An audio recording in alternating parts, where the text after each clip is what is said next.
This is Abundantly Clear, a Mallory Nicole podcast designed to help you further understand the concept of abundance and put it into practice to build the business and life of your dreams. We'll be breaking barriers of conditioned belief, the standard rules of marketing, and empowering you to achieve real success, allowing you to make a greater impact and live a fulfilled, purpose-driven life with ease. Welcome to the conversation, the stories, the science, and the synergy of living life abundantly clear. Now, on to today's episode. Welcome back to this week's episode of Abundantly Clear. And today we have guest interview, one of my dear friends, Bradley Grinnen. Super excited you're on with us today, Bradley. I'm excited to be here. Cool. So actually, a lot of my clients, a lot of people I've worked with, a ton of people in my Facebook group, you've popped in there, they know who you are. But for anyone that is listening to this that doesn't know you, could you give them a little bit of an intro into what it is that you do? Yeah, I'm Bradley Grinnen. I work with Fortune 100 executives, and I am a coach launcher. So I help brand new coaches launch their coaching business and enroll clients within weeks.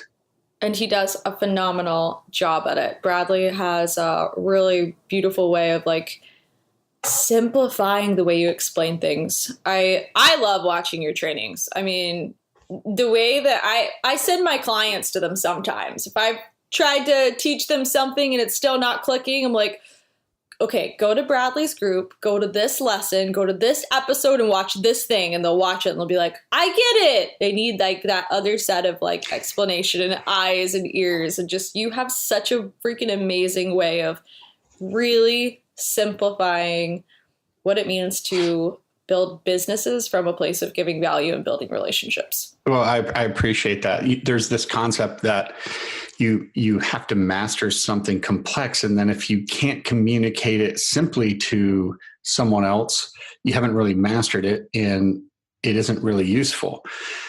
That would imply, that I'm brilliant. But the reality is I have to take so much time to break things down and make them so simple so that I understand it. By the time I'm done doing that, it's really easy for me to say, oh yeah, that's really simple. It's like riding a bike, or whatever. It's not because I'm brilliant. It's just because I want to do the things I want to do. So I have to chew stuff up for so long that by the time I'm done working through it, it's like I can explain it to my daughters. Maybe that is one of the reasons why you're so good at explaining things. Maybe. Yeah. I like that. I like connecting with people and I like teaching stuff. So you do. You like teaching stuff. That is something that comes super naturally to you. I don't know if actually teaching stuff comes super naturally to me, but I like doing it. So it certainly bends me to feel like it's really natural to me, but I've been doing it for so long. I'm sure when I first started doing it, it wasn't natural and it wasn't easy, but it is. Do you like doing it because you like giving value to people and helping others? Yeah. It's cliche, but I run on service. I've traveled a lot of different roads in my life, and the ones that were all about self-service usually ended up in low quality energy, low quality of life for me. And so I've just found that if I'm attached to giving to other people, I shine and I enjoy it. And caring for other people in healthy ways by serving them and teaching them, it lights me up. Like when I see people getting something and then it changes their life, I feel good about me. It's still selfish, I think, on many levels because I want to feel great about me. But I know I'm miserable if I'm not serving people long term. I just know I am. And I like to have a good time. I love to connect with my daughters, but I've just found that when I'm solely focused on what makes, just like if I show up and I'm just take, I know that leads me to a very empty place. So I try to show up and give Yeah, no, that makes total sense. And I'm curious to know, for those that are listening, is that something you struggled with at all in your business when you're figuring out your marketing plan and how you're going to build relationships and next phases of growth? How did you allow yourself to see like the baseline of it being grown from that place of just value giving? Because that's really what you do. Yeah. I think by repeatedly banging my head into the wall, not on purpose. I tried everything, like it was, how do I make this work? I knew impact was important. I wanted to make an impact in people's lives and help people. Like that's there. I knew that was there when I started my business. It's a big reason why I started it. It's because I wanted to help people. I also wanted the freedom that comes with not having a boss. Mm-hmm. Yeah. I don't think I have a problem with authority. I just don't like it. I don't want somebody else telling me what to do with my time. I'm single dad, so I wanted to be able to really invest the time that I'm with my daughters. I want to be with them fully. So I knew that would give me that freedom and some financial freedom. But I think when I first started, I said that I wanted to make an impact, partly because I knew I wanted to, partly because I felt like it was the right thing to say. Mm-hmm. You know what I mean? Yeah, like not really having that honesty about how to create your vision and what you really wanted to do. Yeah, I know. And I had such a poor relationship with money. I had so many mindset issues and mental framing issues around money and finances that I wanted to pretend like I wasn't doing any of it for that, which is total BS. And was really unhealthy. But I had to go through that process to figure out, I have a really poor relationship with money. And if I tell you any of my story growing up, you'd be like, well, yeah, duh, you've got issues with money. But I had to work through them. So it felt like I was banging my head against the wall for a long time, because when you get into marketing and when you get into sales, you're certainly dealing with money. When you get into marketing, you're dealing with like, how much value do I give away for free and how much do I save for clients and all of this stuff that you just have to work through. And so I just had to work through it. So there's a lot of, bruises and scars on my skull and a lot of dents on the walls. But I like where I feel good now about it. Yeah, I love that. So curious. And I don't know the answer to this. I mean, we've talked a tremendous amount of times. I have no idea. Like what did you do to shift these mindset pieces out that you're bringing up? Like, what does that look like for you in your personal life? Yeah. So it's going to be a long answer. I want to hear. It's multifaceted. It's multi-layered. We aren't as much as we want to. And this is something I talk with all of my clients about. As much as it's easy in the Western world to see everything as compartmentalized and segmented, none of it actually is. Right? Like how I show up in a relationship in an intimate relationship is how I show up in a relationship with inanimate objects, or with clients, or with my daughters or whatever. So I've always just had limiting beliefs. I say this to clients all the time. I've overcome more limiting beliefs than most people will ever be aware that they ever have for the rest of their life, past or future, present, whatever, it doesn't matter. I used to be an extremely insecure person. I mean, extremely insecure person. It led me to many dark places. I dealt drugs for years in my 20s. I was in relationships that were meaningless, except for they were meaningful to me because, well, at least this person's with me tonight. That must mean I have some value. I didn't realize it then, although I was literally saying that to myself. I didn't realize. But I've also had this proclivity to want to grow. Like I want to be more. I want my life to be more. I want it to be more meaningful. I want to contribute. So when you're a coach, I think you have to accept the fact that you're addicted to growth. Yeah. So absolutely. so many self-help books and, courses and yada, yada. So there did come a point in my life where I had tried so many different paths and ended up unsatisfied, unfulfilled, not happy, and things definitely not going the way I thought they should have, that I realized I was going to start making decisions that things were going to be different. I didn't know how they were going to be different. I didn't know how to make them different.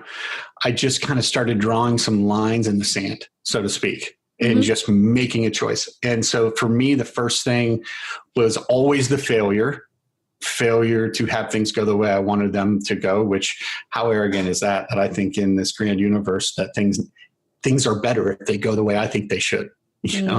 I'm so finite. And so is everybody else on the planet. So how arrogant are we when we get upset because something doesn't go the way we want? And yet we feel like, oh, that makes me the arbiter of the universe. I must know more than God or source or universe or whatever, you want to believe in. Does that make sense? Yeah, it makes total sense. Yeah. So I just started drawing some lines in the sand where I just said, it's not going to be this way anymore. Just because it's always been this way doesn't mean it has to continue being that way. I'm going to find some way to, in a really simple level, make my life better, and not just have more things. I mean, just like feel more fulfilled, be more happy, enjoy the life I want to enjoy. From there, then it just became scrambling and trying to take advantage of every leverage I could, reading books, hiring coaches, journaling, meditative retreats, just going down every avenue that I could possibly go down to see what works and what doesn't, and benefit from all of it. I know that's like a really broad overview, but no, it's great, because what I'm really hearing, and this is like, I love how simple this is, like, even if it's a long answer, like, it's your story. This is your story. This is your growth. This is what we want to hear. And it's cool because it all started with you made a decision. Yeah. I don't know if everyone works that way. I have a hunch that it works that way. That even sometimes we make decisions we don't even know we've made. I know all the negative beliefs, limiting beliefs, whatever cliche word that is, it's only cliche because it's true over and over and over again for so many people, right?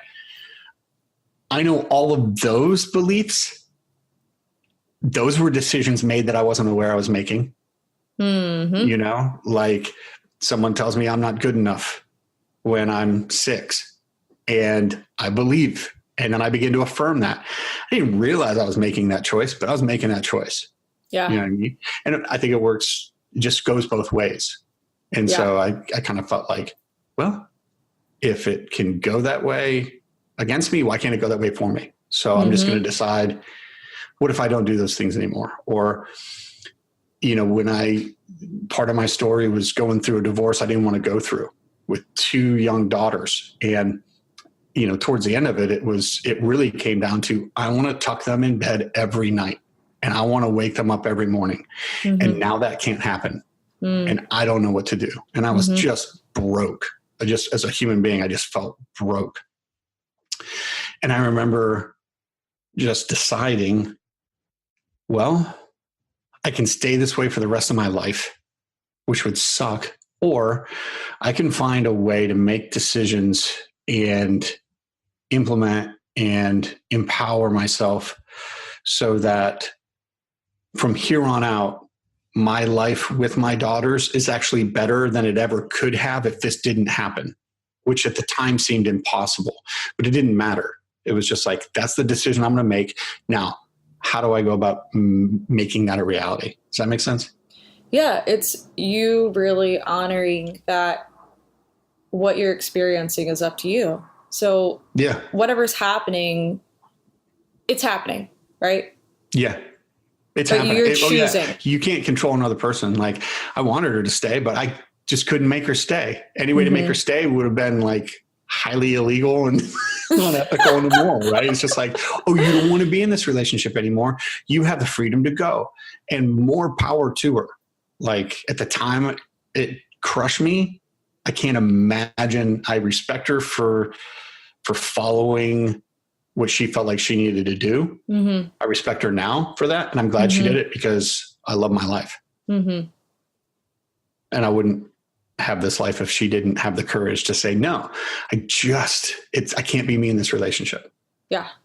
Yeah. So that makes it took sense. me a long time to get there. I make decisions and then it takes me a long time for my emotions to catch up to them. Like a long time. What do you mean by long time? I mean, sometimes it takes years. I'll make a decision and then I'll start taking action on that decision, but I don't feel like it. I don't feel like doing it. It doesn't flow. It isn't easy. It isn't simple. I've since learned how to get into flow much more quickly, and it comes from being way more aligned, but still I make decisions that I think are for the best. And then it's like a train, the engine is the decision maker. And I'm at this point and that train goes by, and it may take a long time before the caboose of emotions actually catches up, but it will. And I know it will because I've made that decision. An unwavering trust within yourself. Yeah. It's like when you have to forgive somebody, I forgive people for me, not for them. It's got nothing to do with them. Right. Zero. And oftentimes I don't even tell them I forgive you unless I really feel like they need to hear that or they've come to me. But I make a decision to forgive because if I don't, it's just a miserable existence where I'm just pissed off and upset. Can I say pissed off on here? Yeah, of course. Yeah.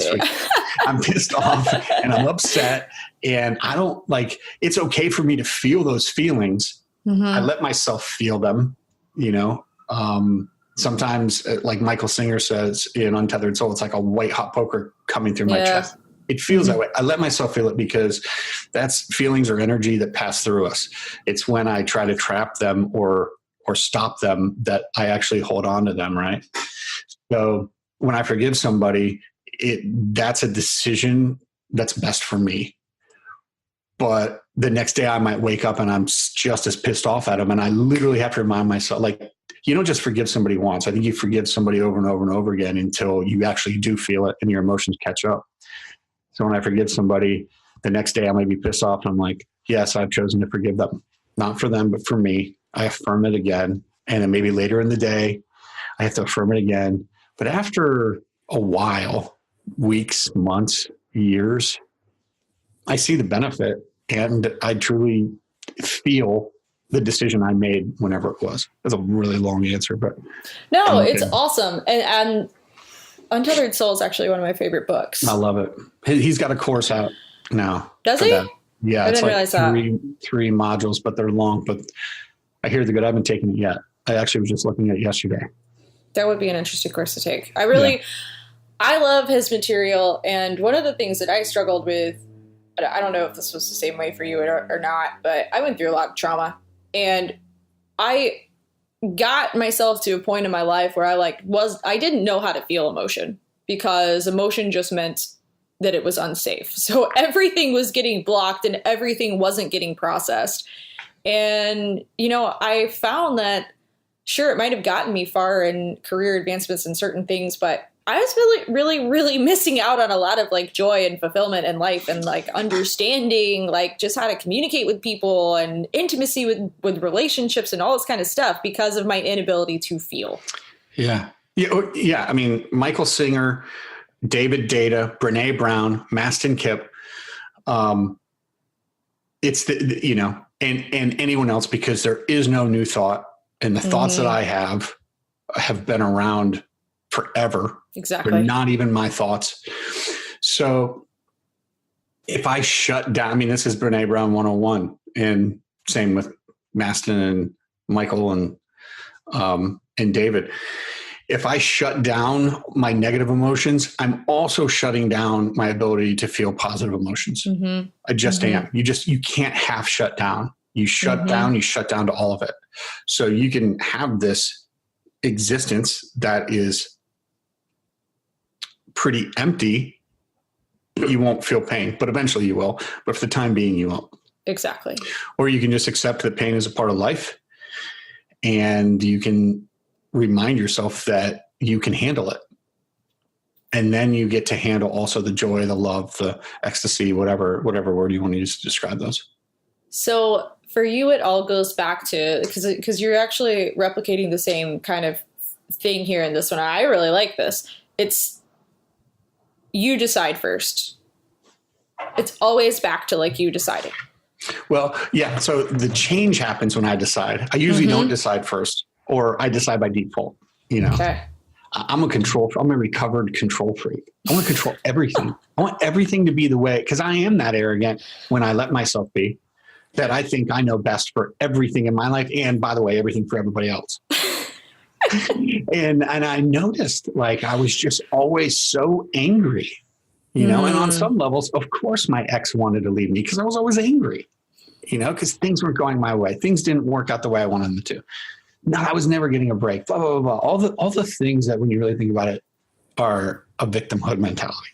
Yes. Yeah. And I wanted to control everything. And it wasn't until I realized that control is an illusion at best, as far as things outside of me, like any other inanimate object or person that isn't encapsulated in this body. I've got influence at best. You know, I've got a 10-year-old and an 8-year-old, both girls. And I realized this when they were 2 and 4, that I can control or influence some of it, but I can make them get in the bath. I can make them go to bed. I can make them clean their room. I can make them eat dinner, but I want to cultivate a culture of love in my household, and I can't make them love me. I can influence it, but I can't make them. They just can't do it. So when I realized that, it freaked me out. And I realized, yeah, I'm not really in control of anything except for what goes on in my heart and in my head and the rest of my body. Yep.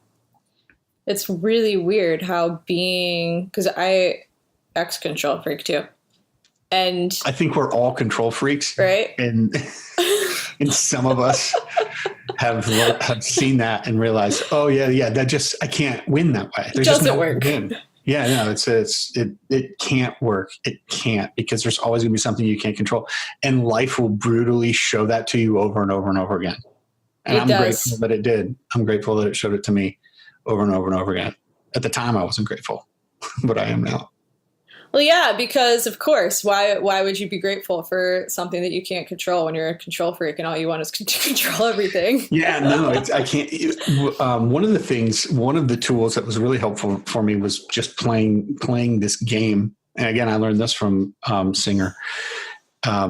When something doesn't go my way, like learning to me sometimes comes in avalanches. So, oh my gosh. Wow. Right? Life gets brutal and beats me down. And then I'm like, okay, what is the lesson here? And so as I was learning this, you know, control is an illusion. External control is an illusion. I started to play this game because like, if I pull back and like, oh, I'm going to master this, or I'm going to force this, or like fear doesn't have an ass to kick, you know, stuff like that. But the more you fight against it, the stronger the pull is what I found. So if I can just get playful. So I just started playing this game anytime something didn't go my way. And I do it today. And that game is I just pause. I get the space I need, you know, using a couple breathing techniques or whatever, just to get some emotional space. So I don't necessarily feel one way or the other. And then the fun game I like to play is, this isn't going the way I wanted it to. So why would I have actually planned it to go this way? And then I just start looking at the situation I'm in, and I start playing that out. Well, maybe I would have wanted it to go this way so I could learn X, Y, and Z, you know, or I remember being stuck in a job that I just hated, but I couldn't get out of it because I was stuck in my house, you know, in the middle of nowhere. And, you know, I couldn't get out of, you know, that house wouldn't sell and blah, blah, blah. So it was just like, okay, what is it? Why would I have planned it? And what I realized by playing that game was I learned more about being an entrepreneur in that job position that totally set me up for launching my business. And once I saw that, I was able to stop fighting and pulling against it and just embrace that this is where I'm at and here's why, and I'm going to make the most of it. And I did. Mm-hmm. I love that. It's interesting because it's kind of funny we're having this conversation, being two ex-control freaks, if you will, wanting to have everything structured and everything set out. I really find that that's like the biggest abundance blocker ever. Yeah. Oh, ever. Yeah. Yeah. And you're really out of alignment when you're in control. Like now when I get into a situation where I'm upset or pissed off because things aren't going my way, I immediately ask the question, like, what is out of alignment here? Where am I not trusting? Do I really believe that there's so much scarcity in this world that this can't work? And when I think about it, like if things went my way, the world would be destroyed. I'm convinced that if I always got my way, the world would be gone. You wouldn't be here. The people listening wouldn't be here. And there was this Twilight Zone episode. I can't remember the little boy's name. Let's just call him Jimmy or Johnny. Johnny. And he has the power to do anything he wants. And it's horrific because he was making family members who disagree with him or didn't let him do what he wanted to do, he would banish them to some cornfield hell. He disfigured and dismantled the dog because it wouldn't stop barking. And slowly he destroyed the entire world. Oh. And that's exactly what would happen if we had our way. We would ruin everything. That is so it helps me. It's like this it's like this little evil game that you get to go, okay, what energy am I bringing into each situation? Yeah. What am I actually doing to this? And when you kind of like create it in a more like playful, Twilight-y scenario, because we're all just here to have fun, right? And we freaking forget that so much. Like we're working so hard. Right? Yeah. I mean, it's just everything. Energy is everything. I mean that in a metaphysical, I mean that in a physics, science aspect. Like energy is everything. And the energy we bring to anything will determine the energy we walk away with. So if we're just, swearing underneath our breath and kicking and pissed the whole time, we're just going to walk away with that. And I'd rather not. Yeah. Right. Right. What would you say to someone that has spent a lot of money in their business in like trying to figure out the marketing and trying to figure out their funnels or whatever it is? They've just outsourced a lot, but they still find that they're up against a wall. How would you have a discussion with them about how their energy could be, let's just be playful with this, like it could be why things are going the way they're going? I think it's a really good question. I immediately have like 100 other questions about that scenario, but let's not ask them. Let's just assume that we both mean the same thing. I probably would want to start with, I want to find out what they want. What do they really want? Not what does their family want for them? What do their parents want for them? What does their spouse or their partner want for them? Or what does their community want for them? Or what does their tribe? What do they want? I would want to go about doing that in a way and using some exercises where you really get to what they really want. Yeah. Okay. So I work with people and sometimes they think they want to be a coach, but they don't actually want to. Yeah. Yeah. So that's never going to work. Not sustainably. Yeah. So I want to get to what do they want? Then I want to find out what they value and are they living their life that way? Like here are the things that are free that you don't have to invest in. The amount of sleep you get at night, the nutrition that you take in your body, the amount that you move your body, the decisions and the attitude that you have towards the world and other people. These things are all free. You don't have to invest in those things. But if you say you want to be successful in an area, but you're not making the sacrifices, you're totally out of alignment. So it's not going to work. And I know that seems really simple, but champion of simplicity and fundamentals. That's me, because really ethereal concepts, they don't work well for me.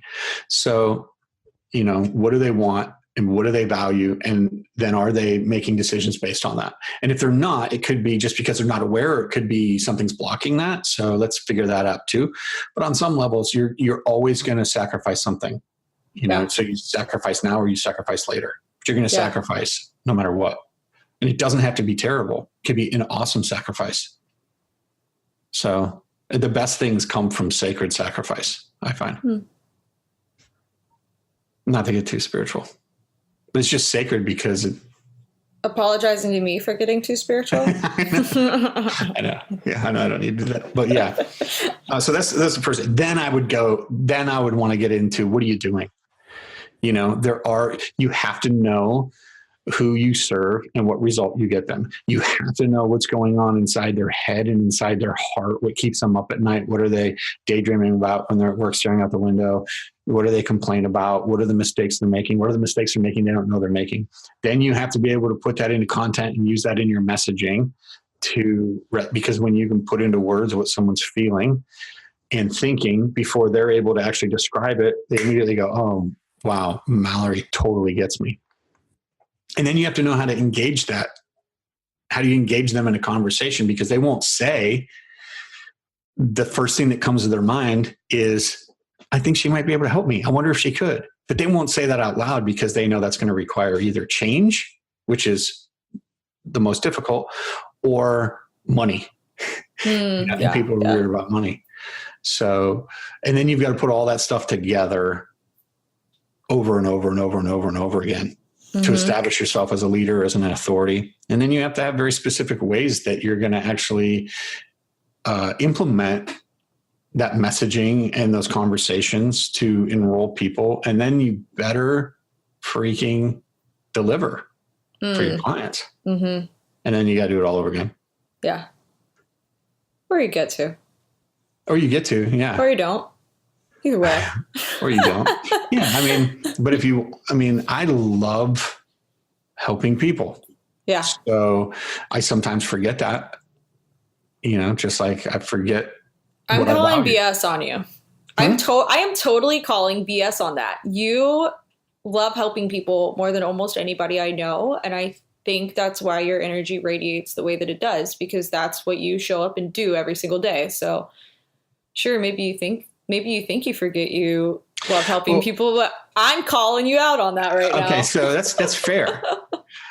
However, I would say I still show up and serve people even when I forget, because it is a habit. It is habitual now. I've just ingrained that as a habit into my life. But back to the fundamentals piece. Yeah, sometimes something will happen and I'll be like, don't be so stupid, Brad. You're making this more complicated. Show up and do the thing you love to do. You love to help people. So just anytime I'm frustrated in my business, I immediately just call a client and try to help them. Like they may not even know. Like, well, I didn't know we had a call. I know. I just wanted to see how I could help. I love that. Does that make sense? Yeah. Taking the K, maybe that's where I learned that from. Because I do that same thing. Maybe you taught me that. What is it? When you're frustrated with something in your business, you literally have the choice to just go, okay, well, where can I give value? It's really that simple. Yeah. Why mull over it? What's the point? Just call I don't someone, know do a if Facebook you learned Live. that from me, but that's just works really, really well for me. Because once I do show up and I have a conversation with somebody, or we do some exercises, or we work through something, and I see the aha, and I can see the shift happen, and then I get off my session with them, I immediately feel like, oh my gosh, I have to reach more people. Yeah. I have to help somebody else just like I did just now. Mm-hmm. Yeah. So. And in physics, it's funny because all this physics stuff is actually like really simple, because everything gets to be really simple. Marketing gets to be simple. Mindset gets to be simple. Like none of this stuff has to be complicated. And you're talking about a shift from, frustration, anger, whatever it might be, stress, and you're shifting back into that place of love. because when we're giving and when we're in service, we're in, that place of love and just shifting that energy. Like sometimes that's all it takes. Yeah. I mean, and as corny as it sounds, and it does sound corny, I'm in love with love. It's where I want to operate from all the time. I don't always, but my life's better when I do. Mm-hmm. And if I'm asking that question, how does love show up through me here? Yeah. I almost always win. And by win, I don't mean like winning implies that somebody else has to lose, but it's not the case. Yeah. Yeah. So yeah, absolutely. 100%. And I do appreciate always how simply you explain things. Like even talking about like these simple little tools and these little games that you play in your head just to like shift yourself back.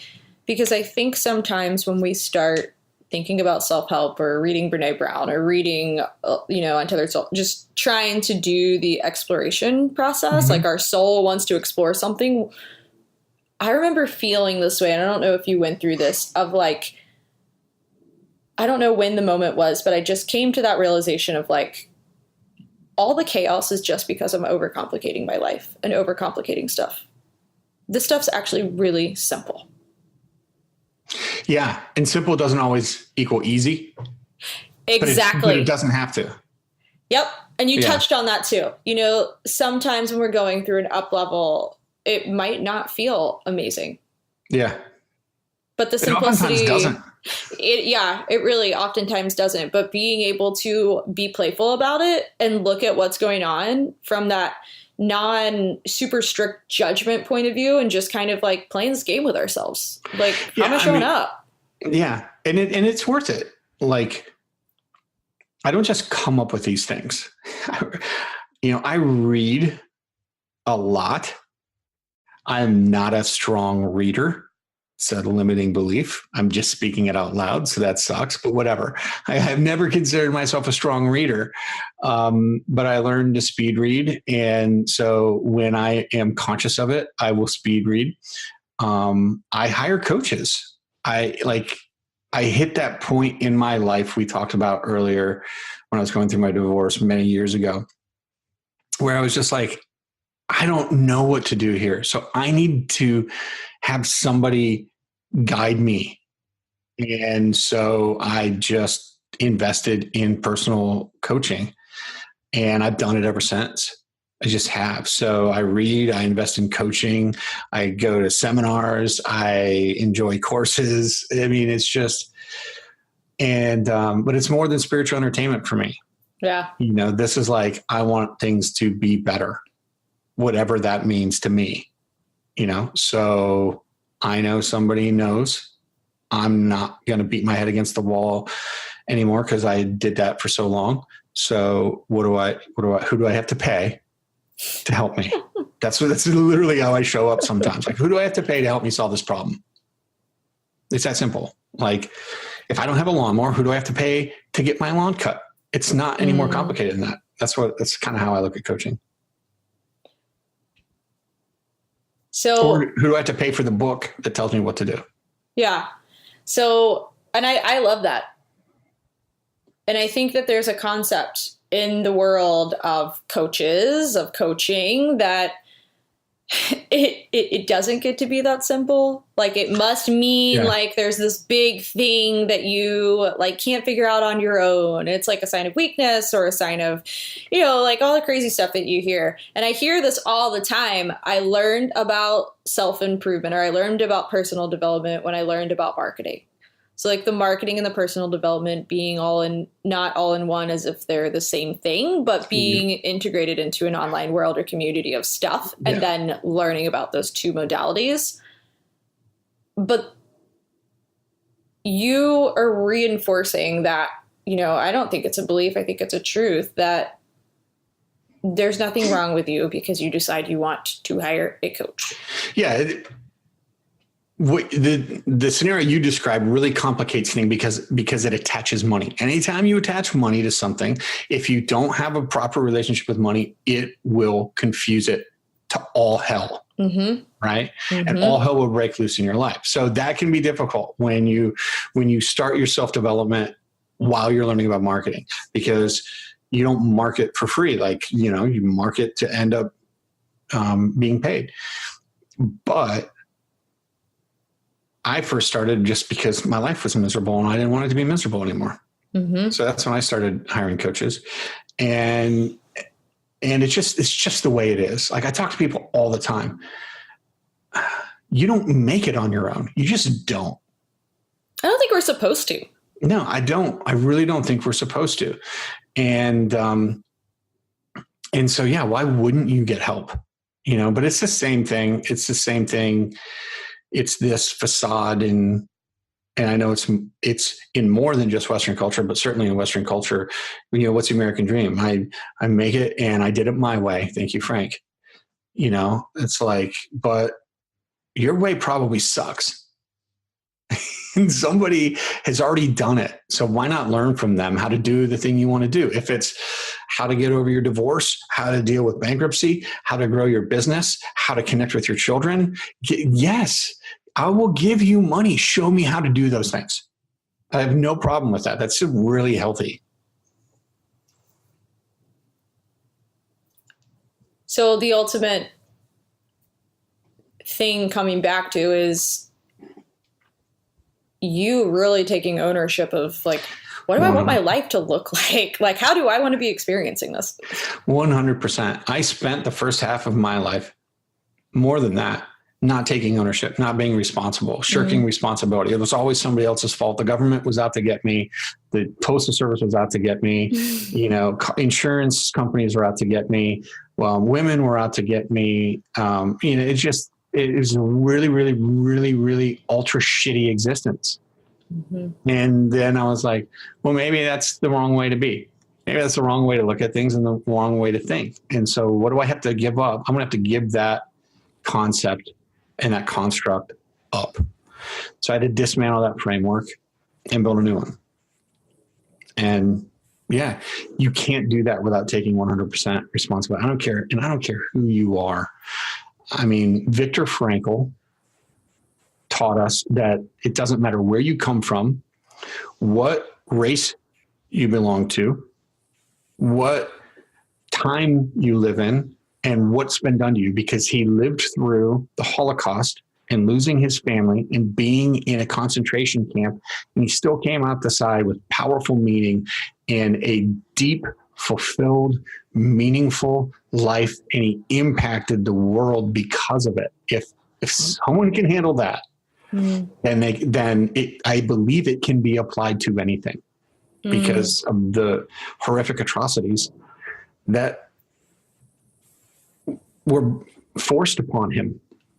He didn't ask for that. He didn't ask to be born Jewish, and he didn't ask to be born, in Austria, and he didn't ask to be captured. He didn't ask to be beaten, and he didn't ask for his family to be killed, but it all happened. I say all that to say, I don't think anyone has an excuse for not taking ownership of their life. That being said, outside of psychopathic diagnoses, I just won't touch that. I won't. Yeah. I won't say, oh yeah, you got to take responsibility. There are some people who I think just won't and can't take responsibility, but for the majority of us, we can, and we have to. There's just, otherwise, you just give up all energy and all power for your life. Mm-hmm. Yeah, and I love something that you just touched on, and I'd love to go further into this piece is, you really have to look at the baseline of how you're experiencing what's happened up until this point. So it doesn't necessarily mean you have to go back and relive your life. It's just this principle of saying, if I want to create a new baseline, I have to know kind of a little bit about myself to understand why I'm at the point that I'm at the point of, and why I am experiencing things the way that I am, so that I can take out what's not working and move forward. Because I think we do live in a little bit of a society that tries to teach to just keep adding layers, and fixing means putting on more layers, when sometimes it's really like, I don't mean to be weird, but like we strip it down. Like, let's get freaking naked and figure out, like, what is it about how am I experiencing this to change it, to move forward? There's something really powerful and freeing about going, Oh, that's why I made those decisions. Mm-hmm. That makes sense. Yeah. I don't want to do that anymore. Yeah. There's something really freeing about recognizing the patterns. I call them broken patterns. They're not really broken. Those patterns work really well. They're cyclical and downward spiraling. Yes. Right. And so recognize the pattern so that you can disrupt it and break the pattern and create a new pattern so that you aren't continually, without even thinking, doing that thing that pulls you down over and over and over again.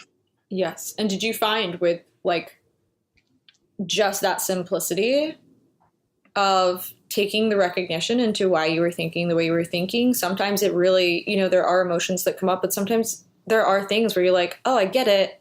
I'm going to change this moving forward. Yeah. It's sometimes it does feel like you're wandering around in the dark and feeling around in the dark. Mm-hmm. Hindsight is usually 20/20, mm-hmm. But,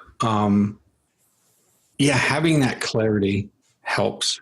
Yeah. It simplifies things, and it's like, oh, no wonder I had a bad relationship with or no wonder I was so insecure, because this was the circumstance of my life when I was young and developing. And so, so I took on that pattern. I actually embraced that. I actually propagated that and perpetuated that. So non-judgment. Non-judgment. Yeah. One of the biggest lessons I had to learn was to forgive myself, because once I embraced that, then I made negative decisions that affected other people, and I had to forgive myself for that. It took me a while to figure that out. But the second piece to all that is, I think you have to create the new pattern. Yep. If you're not creating the new pattern, it's just this void and this vacuum. And no matter what, you're going to revert back to the one that is just so natural. There is a rut in the road. If you don't create a new pattern, it's like if you don't do the same thing with your thoughts. Yeah. If you don't create the thoughts, speak them out, hear them, and feel them in your body, you will not fire the synapses that need to happen in order for you to create a new rut going to your anterior cingulate cortex, as opposed to just to your lizard brain. Exactly. You're always hitting the amygdala if you don't create that new thought.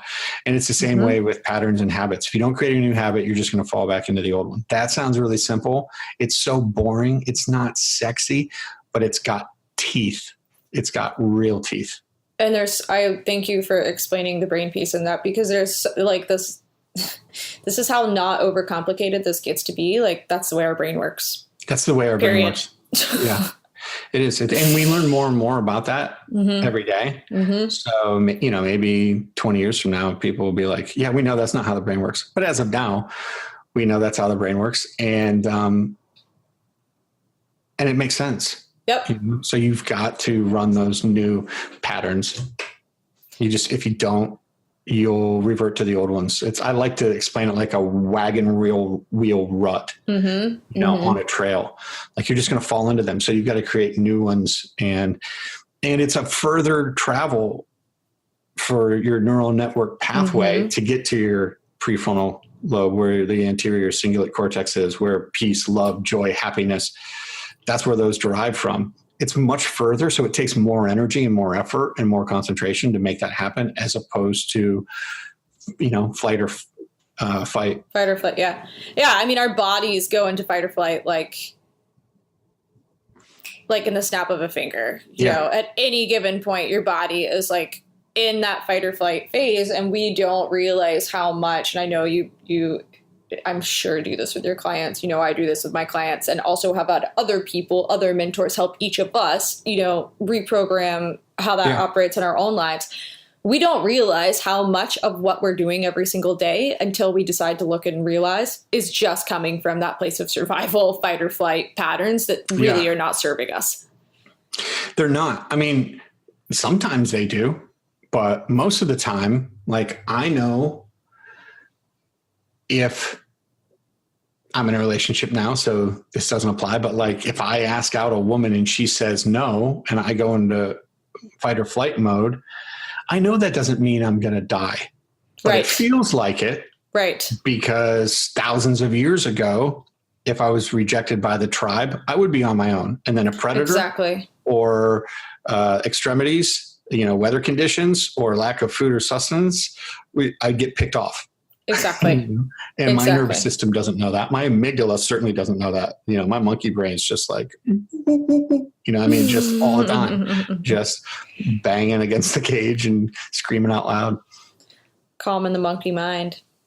Yeah, really. So, yeah, all those things, but I don't want to be a victim.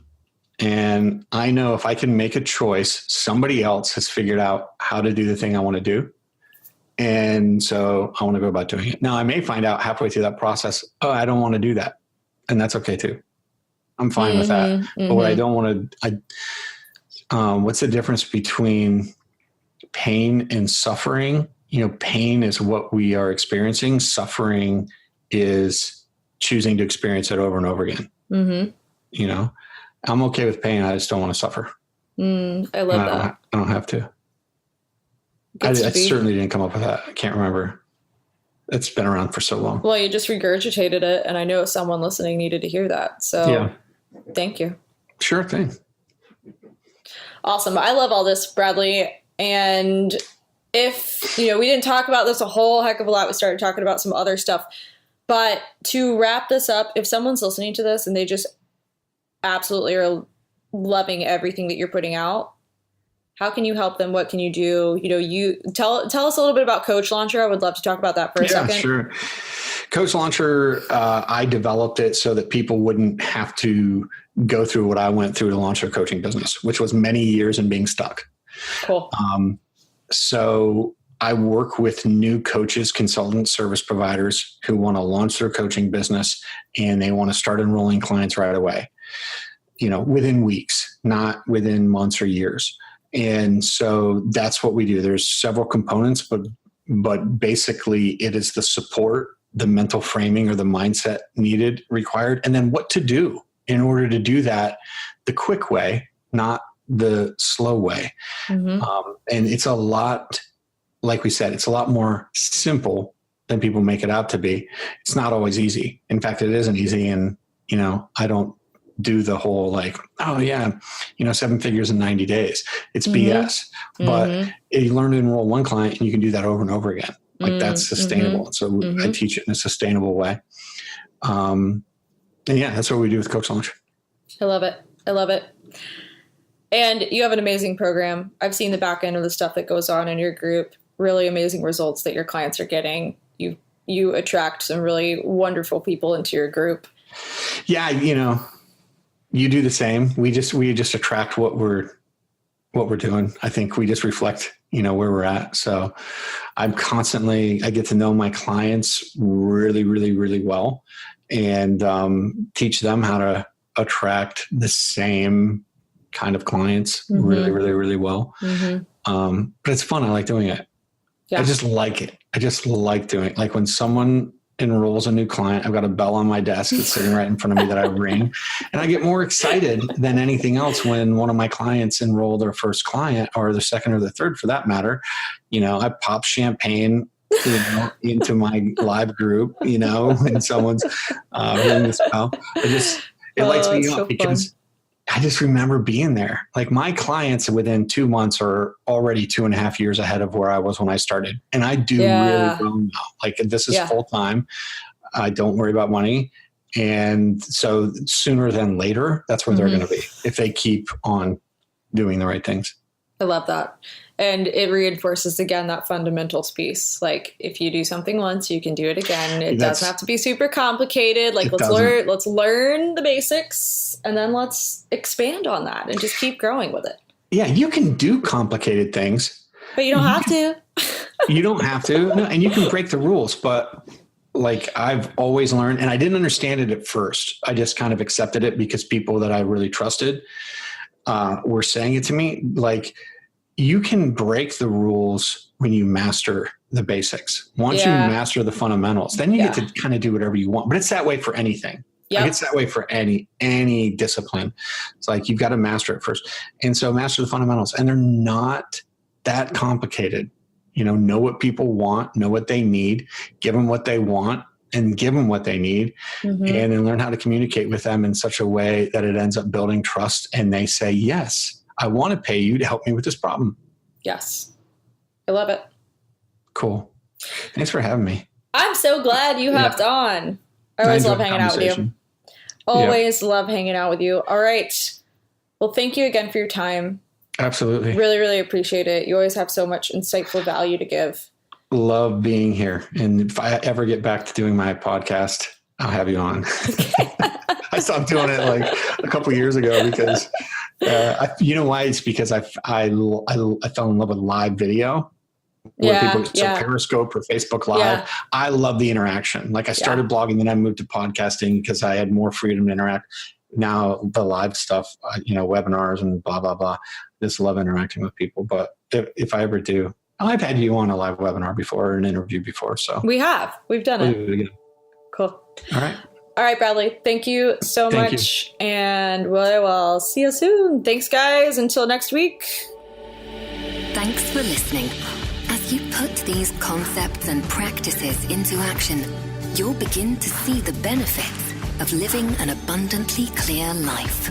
To connect with Mallory and other high performers, join the Abundantly Clear Entrepreneurs community on Facebook or visit mallory-nicole.com.